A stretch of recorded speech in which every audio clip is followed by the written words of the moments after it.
Okay, well, it is now the middle of October, and this is the scene at the back of my infinitely nomadic workshop. Well, the workshop, well, yeah, that's what it is. So, on this ground at the back where I thought that Steve was going to build a new shed for his manufacturing and stuff, that's old news, and he's not doing that.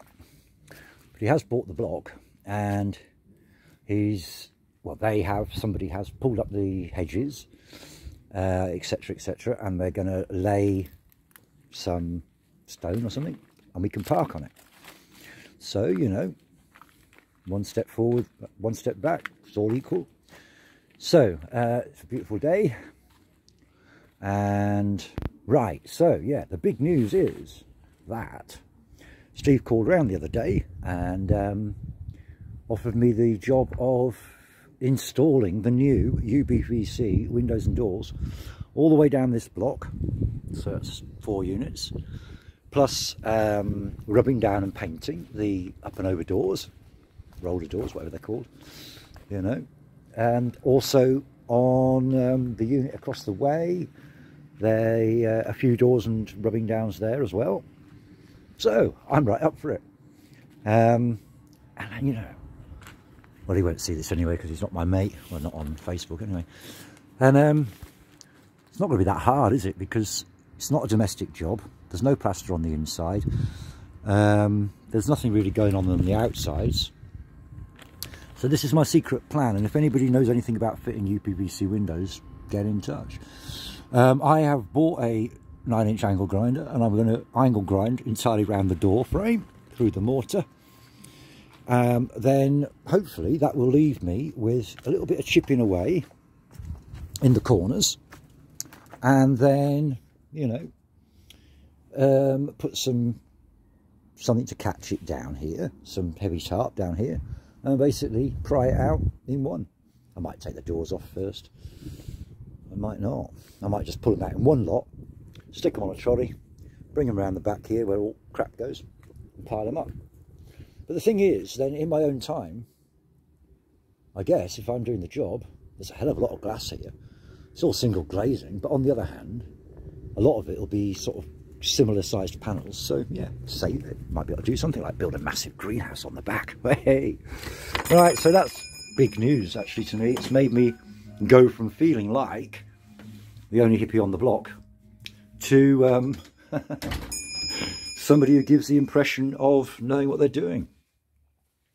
It's quite surprising, really. It's happened to me before. I've worked for people who are very competent, and they've come across me and they've said, well, you obviously know what you're doing.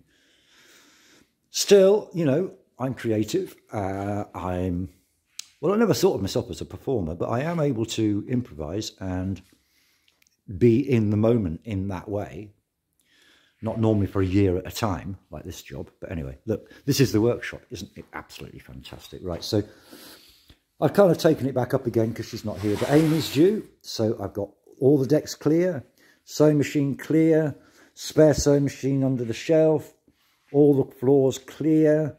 Well, they were till, you know, I know she's not coming till at least Monday now, so, you know. Anyway, that's what's the roof of the yurt is all at the site. This is the floors and walls. There's the door, right? And it opens in, but you can't open it because it's leant up against something, but it does open. Well, it would do. And this is the first of the windows at the sides of the doors, from view from the inside. So one of my jobs probably today and tomorrow is to finish anything that involves making dust and shit like that before Amy gets here, including making the frame for that window and putting the other bit in there. But I've got the plywood for it, beside it and over there, so, and I've already done one, so I'm into that. I like it. My music set up, I'm kind of a little bit struggling at the moment because I don't really have any kind of amplifier mobile busking rig. And I've got a couple of things coming up, and I normally, well, not normally, but over the last year, I've been in a good position to be able to borrow things off Ali. But on this occasion, I'm in Wales, Ali's in Bradford.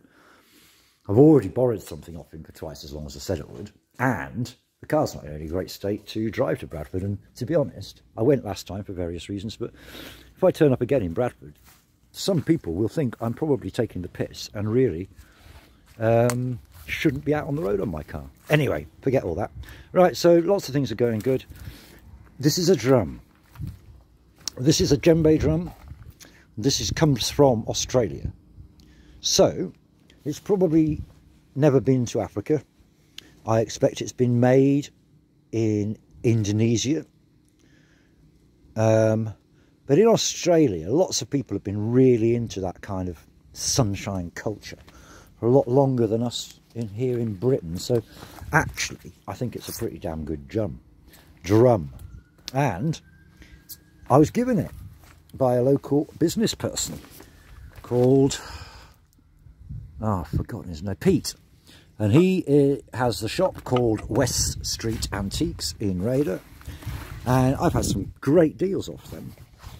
And anyway, I went in there, and when he realised that I played stuff like this, he went, hang on. He went back in his shop and came out with this, what could be a really good drum, but with a broken skin. And would I want it? So there we go. And then not so long ago, a friend of mine in Bradford asked me, could I help her put a skin on her djembe? And she got a skin from Knock on Wood in Leeds. They're a great company. Hey, I tell you what, look, that's the spine of the goat that this came from. Look, I've got it pretty good, straight down the middle of the drum. So she got that skin, but then when it turns out I actually got there, and she had sent me the dimensions and a photo.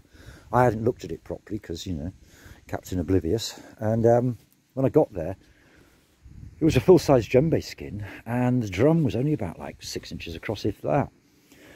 So anyway, she bought another skin. I don't know what she's done about it. And I have got the old one. Well, I bought it off her for whatever it cost her. So anyway, putting a djembe skin on is not easy. And normally you have to take all this rope off. Look at the amount of rope there is. Bloody 50 yards of rope or something on there. And you've got to take all that off and put it all back on. And oh my God, what a palaver. But anyway, I didn't do that. I just sort of took about a fifth of it off and loosened the rest of it and slid the whole counter hoop with its 4/5 of roping intact off the top, and then took the skin off, soaked this new skin, cleaned it all up, put it on, slid it back over and carried on from there. And I've now got to a point where it's looking quite good. I did have the ring down here pretty bad, but that seems to have evened up because I made it even up by hitting it with bits of wood and hammers and stuff. And then the top is looking good. It's got a nice, reasonably even all the way around. And I'm just about to go around now and just put as much tension on all these ropes as I think is appropriate. Then I'm going to let it dry. Then we'll see where it's at. Then I'll tune it. But well, not but at all. Whatever the other word would be.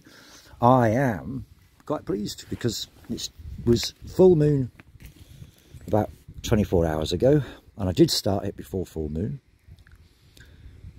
And I think I'm doing a half decent job of it. I want to fold this skin down like that, but there's not really that much of it, so even if I kind of wet it and mould it and do that with it, it might stay, but it'll probably come to there, so I might have to trim it off, which I've always sort of thought was a bit like circumcision. But then, you know, quite a lot of people prefer it like that. Right, anyway, enough of that. Okay, so that's what I'm doing, and isn't it absolutely lovely? All right, good luck to everyone.